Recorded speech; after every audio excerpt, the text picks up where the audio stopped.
ಸ್ನೇಹಿತರೆ ನಮಸ್ಕಾರ. Simple ಮಲ್ನಾಡಿಗ YouTube ಚಾನಲ್ಗೆ ಎಲ್ಲರಿಗೂ ಕೂಡ ಸ್ವಾಗತ. ನೀವಿನ್ನೂ ನಮ್ಮ ಚಾನಲ್ನ ಸಬ್ಸ್ಕ್ರೈಬ್ ಮಾಡ್ಕೊಂಡಿಲ್ಲ ಅಂದರೆ ದಯವಿಟ್ಟು ಸಬ್ಸ್ಕ್ರೈಬ್ ಮಾಡ್ಕೊಳ್ಳಿ ಸ್ನೇಹಿತರೆ ನಾವಿವತ್ತು ರಾಗಿ ಹಲ್ವಾ ಮಾಡ್ತಾ ಇದ್ದೀವಿ.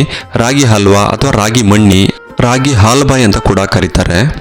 ರಾಗಿ ಬಳಕೆ ಮಾಡೋದ್ರಿಂದ ತುಂಬ ಒಳ್ಳೆಯದು. ಬೇಸಿಗೆಯಲ್ಲಂತೂ ದೇಹ ತಂಪಾಗಿರುತ್ತೆ ಮತ್ತು ರಾಗಿ ಮಣ್ಣಿ ಮಕ್ಕಳಿಗೂ ಕೂಡ ತುಂಬ ಇಷ್ಟ ಆಗುತ್ತೆ. ಹಾಗಾದರೆ ಸ್ನೇಹಿತರೆ ರಾಗಿ ಮಣ್ಣಿ ಮಾಡೋಣ ಬನ್ನಿ. 2 ಲೋಟ ರಾಗಿನ ನಿನ್ನೆ ರಾತ್ರಿನೇ ನೆನೆಸಿಟ್ಟಿದ್ವಿ. 8 ರಿಂದ 9 ಗಂಟೆಗಳ ಕಾಲ ನೆನೆಸಿಟ್ರೆ ಒಳ್ಳೆಯದು. ನಾವಿನ್ನ ಚೆನ್ನಾಗಿ ವಾಶ್ ಮಾಡಿದ್ದೀವಿ. 1-2-3 ಬಾರಿ ನೀರನ್ನ ಚೇಂಜ್ ಮಾಡಿ ವಾಶ್ ಮಾಡ್ತಾ ಇರಬೇಕು. ನೀರು ಕ್ಲಿಯರ್ ಆಗೋವರೆಗೂ ಕೂಡ ವಾಶ್ ಮಾಡಬೇಕು. ಇವಾಗ ಇದನ್ನ ಚೆನ್ನಾಗಿ ಕಡ್ದು ರಾಗಿ ಹಾಲನ್ನ ಬೇರ್ಪಡಿಸೋಣ. ನಾವು ಕಡಿಯೋ ಕಲ್ಲಿನಲ್ಲಿ ಇದನ್ನು ಕಡಿತಾ ಇದ್ದೀವಿ. ಮಿಕ್ಸಿ ಜಾರ್ನಲ್ಲೂ ಕೂಡ ಇದನ್ನ ಕಡ್ಕೋಬೋದು.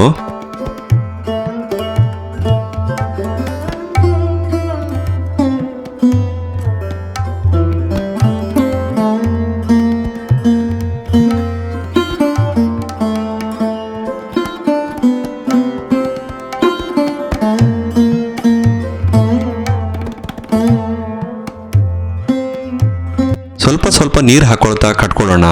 ಕಡಿಯೋ ಕಲ್ಲು ಸ್ವಲ್ಪ ಚೆನ್ನಾಗಿ ಹರಿದ್ರೆ ಬೇಗ ಆಗುತ್ತೆ, ಇಲ್ಲಾಂದ್ರೆ ಸ್ವಲ್ಪ ಸಮಯ ತಗೊಳುತ್ತೆ.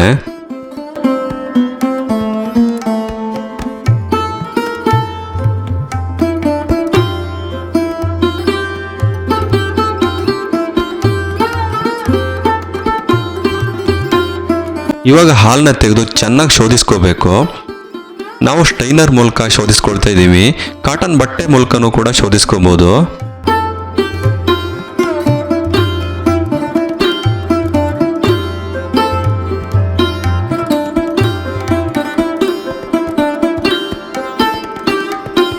ಶೋಧಿಸ್ಕೊಂಡ್ಮೇಲೆ ಈ ಥರ ಉಳಿದಂಥ ರಾಗಿನೂ ಕೂಡ ಮತ್ತೊಮ್ಮೆ ಕಡ್ದು ಶೋಧಿಸ್ಕೊಳ್ಳೋಣ.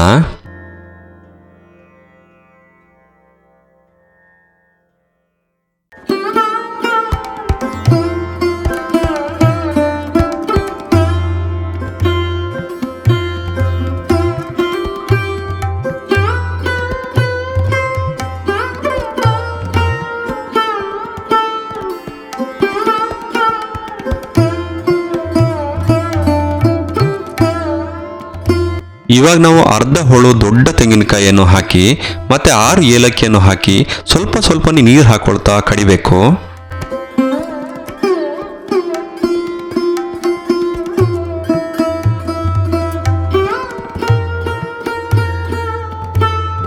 ಇವಾಗ ಕಡ್ದ ಆಗಿದೆ.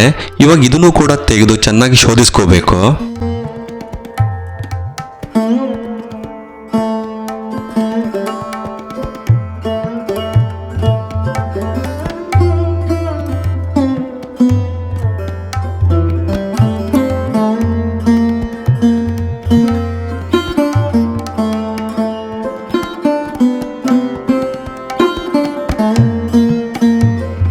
ಇದು ಸ್ವಲ್ಪ ಸಮಯ ತಗೊಳುತ್ತೆ. ತಾಳ್ಮೆಯಿಂದ ಮಾಡಿದ್ರೆ ರಾಗಿ ಮಣ್ಣಿ ತುಂಬ ಚೆನ್ನಾಗಿ ಬರುತ್ತೆ.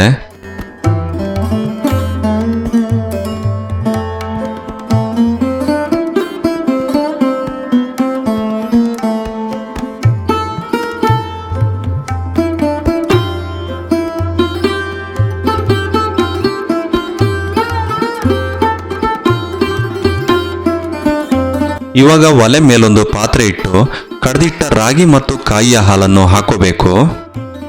ಇವಾಗ ಮತ್ತೊಂದ್ಸಲ ಶೋಧಿಸಿ ನಾವು ಪಾತ್ರೆಗೆ ಹಾಕ್ತಾ ಇದ್ದೀವಿ.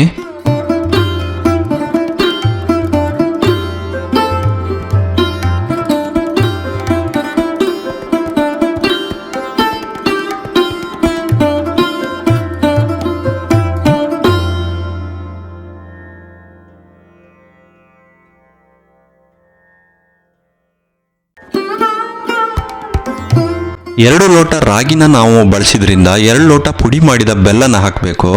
ಸಿಹಿ ಸ್ವಲ್ಪ ಜಾಸ್ತಿ ಬೇಕಂದ್ರೆ ಇನ್ನೊಂದು ಅರ್ಧ ಲೋಟ ಬೆಲ್ಲನ ಜಾಸ್ತಿ ಹಾಕೋಬಹುದು. ಇದು ಒಂದು ಹದಕ್ಕೆ ಗಟ್ಟಿ ಆಗುವವರೆಗೂ ಕೂಡ ತಿರುಗಿಸ್ತಾನೆ ಇರಬೇಕಾಗುತ್ತೆ. ಕಂಟಿನ್ಯೂ ಆಗಿ ತಿರ್ಸಿಲ್ಲ ಅಂದರೆ ಗಂಟುಗಳಾಗೋ ಸಾಧ್ಯತೆ ಇರುತ್ತೆ.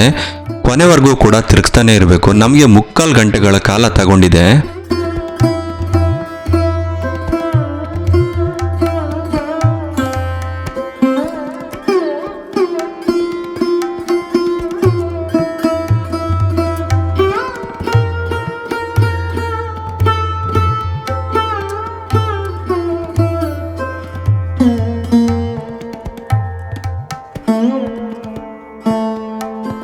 ಇವಾಗ ನೋಡಿ ಚೆನ್ನಾಗಿ ಗಟ್ಟಿ ಆಗಿದೆ.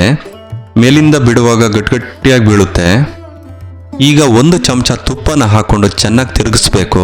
1 ಚಮಚ ಅಥವಾ 2 ಚಮಚ ಹಾಕಿದ್ರು ನಡೆಯುತ್ತೆ. ನಾವು 1 ಚಮಚ ಹಾಕ್ತಾ ಇದ್ದೀವಿ.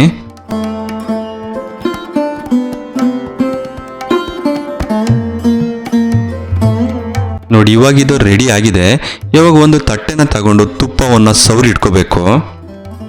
ನೋಡಿ ಈ ರೀತಿ ತುಪ್ಪವನ್ನು ಸವರ್ಕೋಬೇಕು.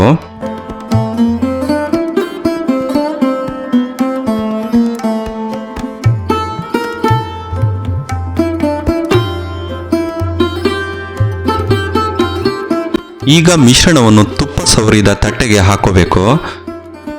ನೋಡಿ ಹೇಗೆ ಎಳೆ ಎಳೆಯಾಗಿ ಬೀಳ್ತಿದೆ ಅಂತ.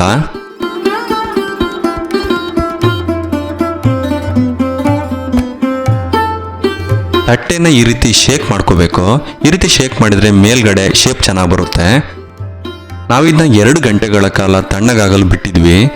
ಈಗ ನೋಡಿ ಸೂಪರಾಗಿ ಆಗಿದೆ. ನಾವು ಒಂದು ಚಮಚದ ಮೂಲಕ ಈಗ ನೀಟಾಗಿ ಕಟ್ ಮಾಡ್ಕೊಳ್ಳೋಣ. ಚಮಚಕ್ಕೂ ಕೂಡ ಒಂದು ಚೂರು ಹಿಡಿಯಲ್ಲ, ಅಷ್ಟು ಚೆನ್ನಾಗಿ ಬಂದಿದೆ.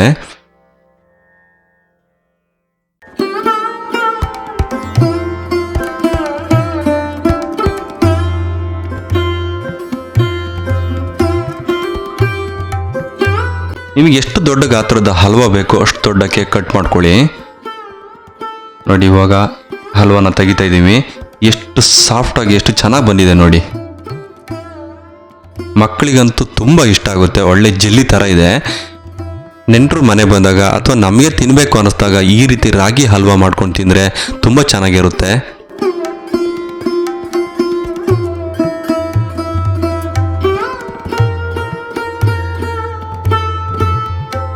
ನಿಮಗೂ ಕೂಡ ರಾಗಿ ಹಲ್ವಾ ಮಾಡಬೇಕನ್ಸಿದ್ರೆ ನೀವು ಕೂಡ ಒಂದ್ಸಲ ಈ ರೀತಿ ಟ್ರೈ ಮಾಡಿ. ಹಾಗೆ ನಾವು ರಾಗಿ ಮಣ್ಣಿ ಮಾಡಿದಂತಹ ವಿಧಾನ ನಿಮಗೆ ಇಷ್ಟ ಆಗಿದ್ರೆ ನಮ್ಮ ಚಾನಲ್ನ ಸಬ್ಸ್ಕ್ರೈಬ್ ಮಾಡೋದನ್ನ ಮರಿಬೇಡಿ ಸ್ನೇಹಿತರೆ. ಧನ್ಯವಾದಗಳು.